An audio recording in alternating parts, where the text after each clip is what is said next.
nekabwa gwe Pentagon ogitegeera. Mpa Pentagon, mpa Pentagon. Kubira mukama engalo ez'amaanyi ezisirisembwa. Gambangako nti tetunanazisima musingi. Kyetwayogera kankiddemu. Teri kampuni egenda kuleeta byuma byayo wano nga toweza 30%. The list.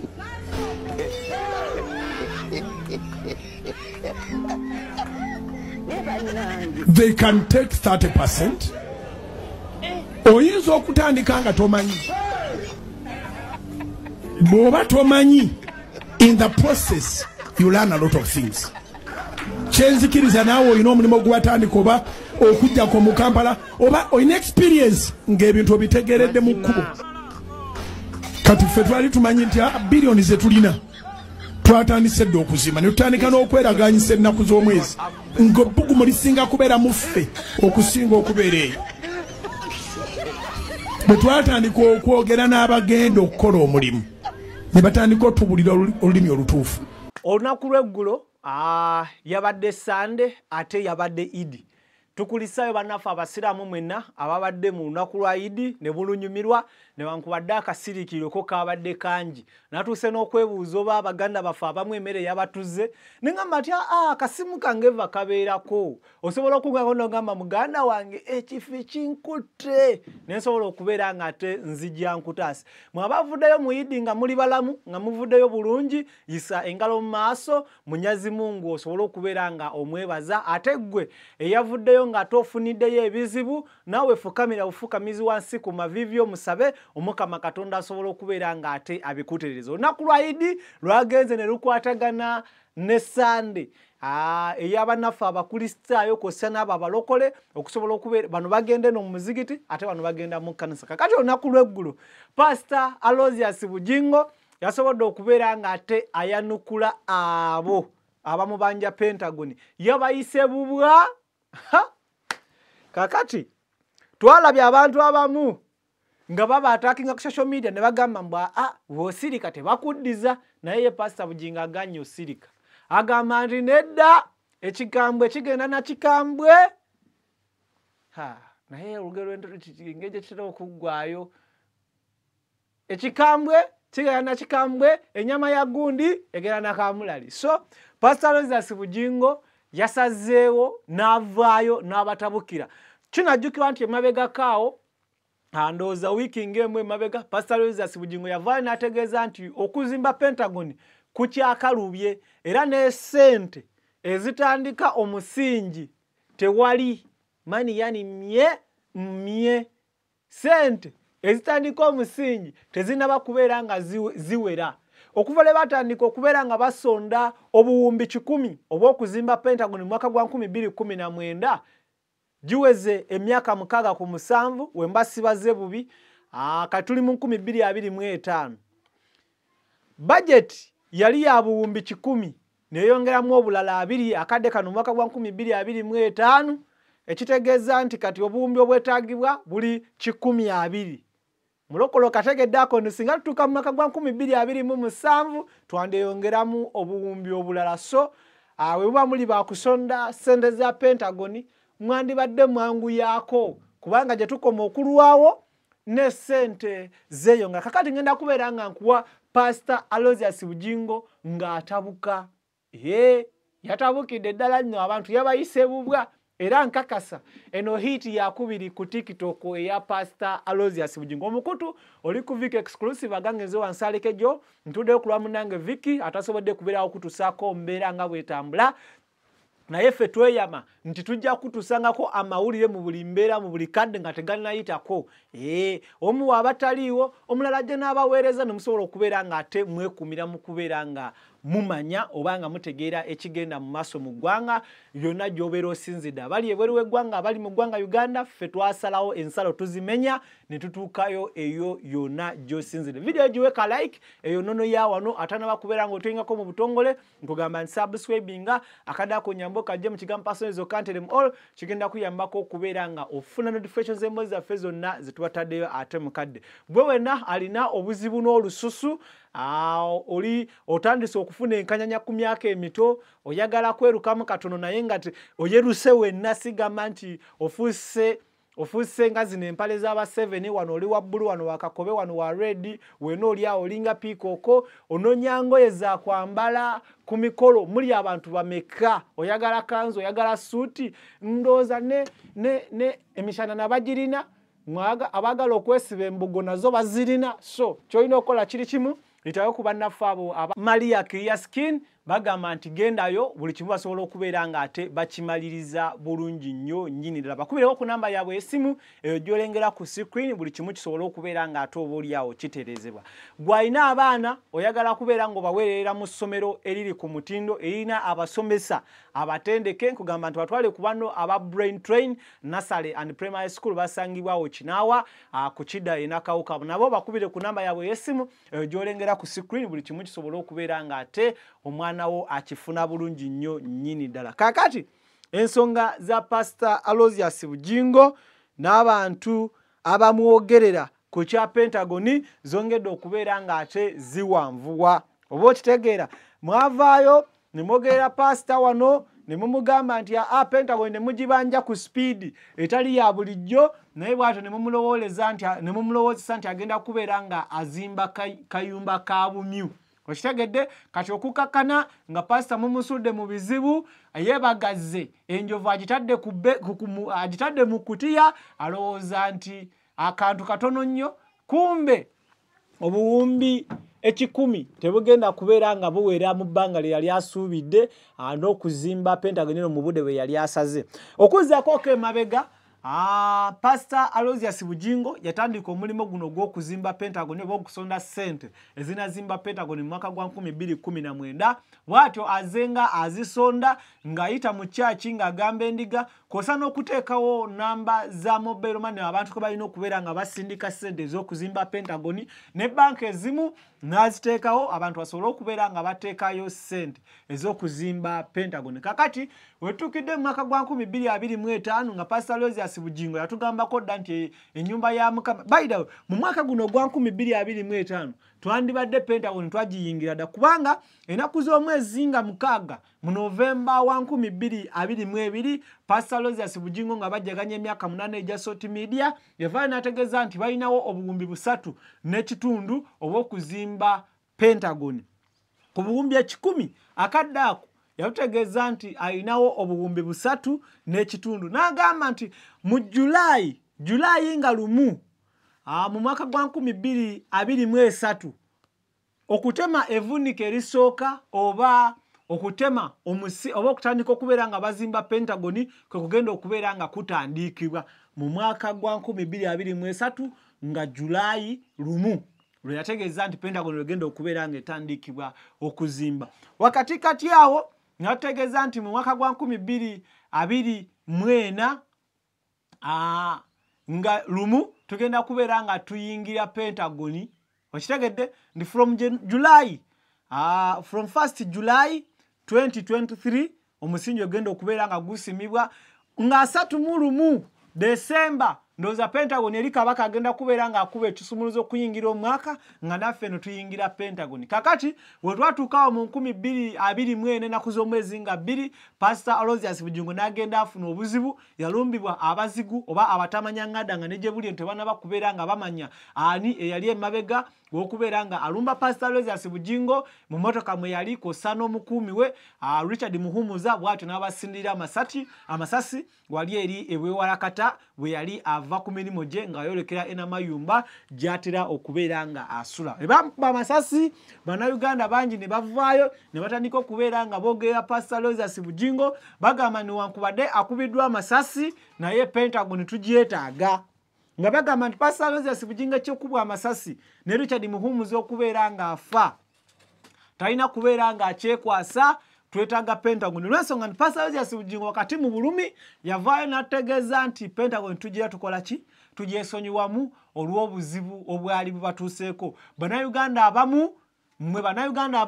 Pastor Bugingo bagamba nti mumukonjera mwavaayo ne mumugamba nti oba ki ketonye kagwake Pentagon tugyetaaga Pastor Aloysius Bugingo n'agamba nti nedda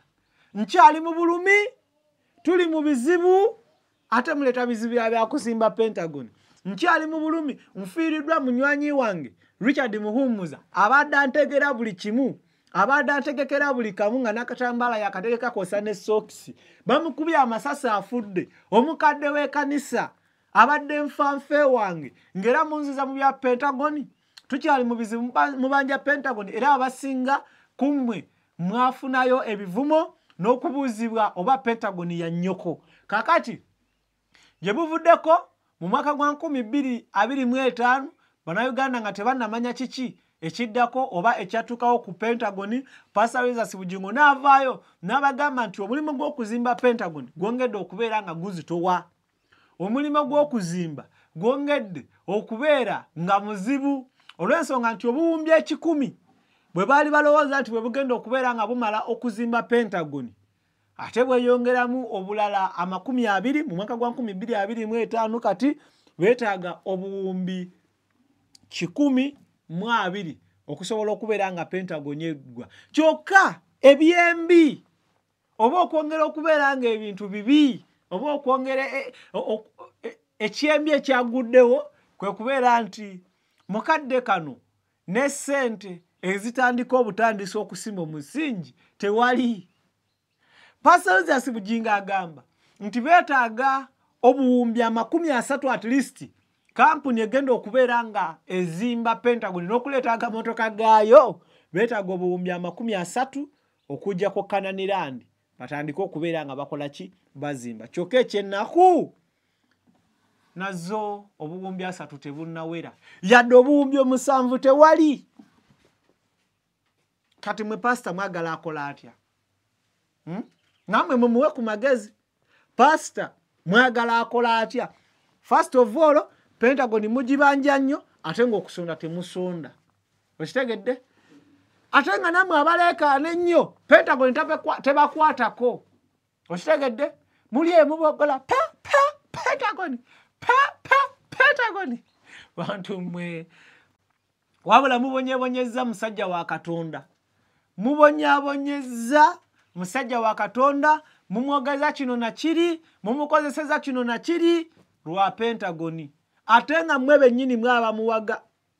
nayagala Pentagon eggwe mangu kakati mwagala akola kakati bwe twogerera ayanukudde mmwe mwenna ababadde bavaayo nga mumubanja Pentagon kakati njagala gwe kennyini ali mu comment section ombuulire gwe yabadde agamba wano oba waliyo bannammwe abalala bemumanyi bemuyinza osongako nti ono yaleetera pastor ebizibu kakati wulira. Kati embwa z'oku kyalo ziyinza n'okutwerabiza nti tulina ettaka bwe riti kubanga buli gy'oyita buboggola Pentagon obubwa buboggola kubira Mukama engalo ez'amaanyi oba amagezi gazze ogafunye buboggola tebulina ddoboozi ddungi buboggola bubogozi Pentagon n'okabuuza naye kabwa ggwe Pentagon ogitegeera mpa Pentagon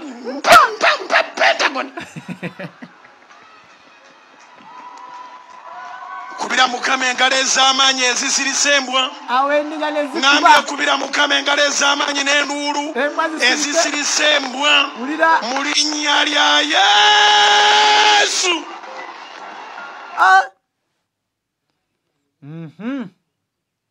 Nkakuddiremu oba mbireke naye nga lwaki mubanja pastor Pentagon mwaba agitandika mwaba atandika mutubuulire buli omu ateeke mu comment section yawe ensonga lwaki abanja Pentagon wasonda oba olina abooluganda boolumirirwa nti babayisizza kulitalaba ye Pentagon weerwayo yaggundiwo saagala kuyisa nnyo kigambo ekyo mu kamwa. Pentagon weerwayo yagundiwo pastor abuuza kale mwandisose ne mukola ku maloboozi ne muboggola nga bye muboggola binyuma naye ne muboggola nga temulina na ddoboozi Pentagon Pentagon.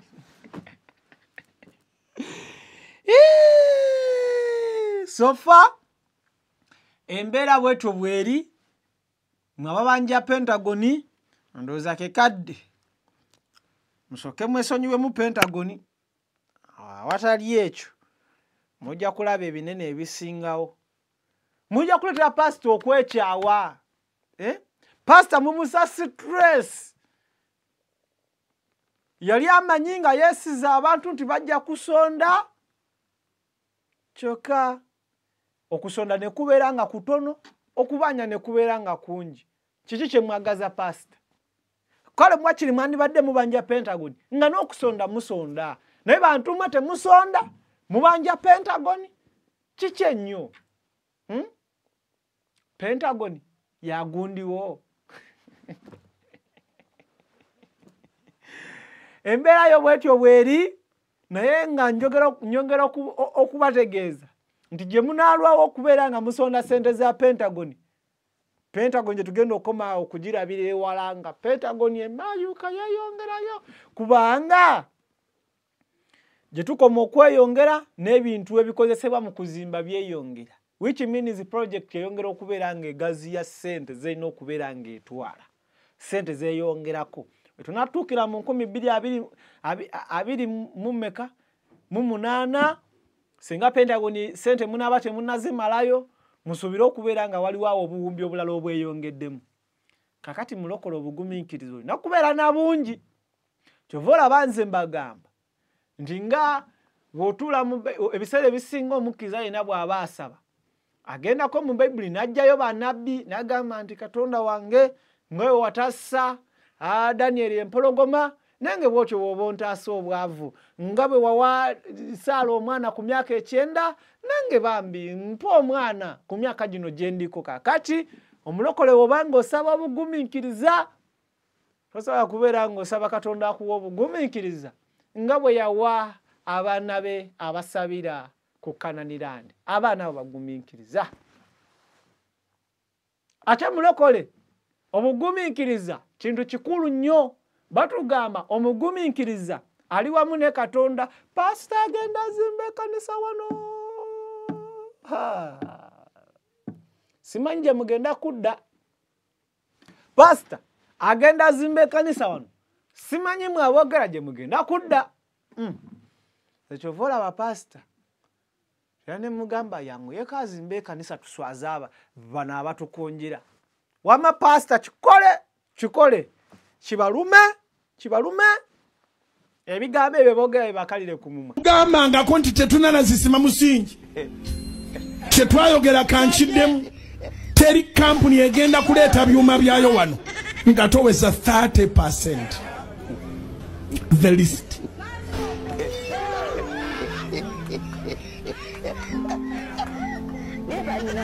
they can take 30%. Oyinza okutandika nga tomanyi bw'oba tomanyi in the process you learn a lot of things kyenzikiriza naawe olina omulimu gwatandika oba okujjako mu Kampala oba olina experience ng'ebintu obitegeredde mu kkubo kati ffe twali tumanyi nti biliyoni ze tulina twatandise dde okuzima ne tutandika n'okweraganyisa ennaku z'omwezi ng'ebbugumu lisinga kubeera mu ffe okusinga okubeera eyo bwe twatandika okwogera n'abagenda okukola omulimu ne batandika otubulira olulimi olutuufu bw'ozimba ennyumba oyinza ojjanguya n'oluufinga naye ku luufinga era bakubuulira ennyumba bagiruufinga omulundi ogwo si bye ebirimbu z'okwasizaawo z'oleeta ennyumba eruufingibwa omulundi gumu n'ebisigadde awo bitwala zaawamu mpozi plasita ne bw'oga nti njagala enzigi nga bagamba sasulako agange nze jo omukutu oli ku Viki Exclusive nkwebaza okubeera ng'otulaba ntuddeyo ku lwa munnange Viki naye nkakasa mu maaso awo agenda kujja asobola okubeera nga batuusaako emboozi nga bwe ziteekeddwa okubeera naye nga mbadde nina okutuusaako ensonga za Pastor Rosias Bugingo gwali eyo abadde yeebase ng'ogamba nti kasita Pentagon bagenda gizimba nga tofuddeeyo oba n'obeereyo nga weebase n'ogamba kasita ngenda zuukuka mmanje Pastor Pentagon yaffe agituwe akuyise kabwa boogola mpola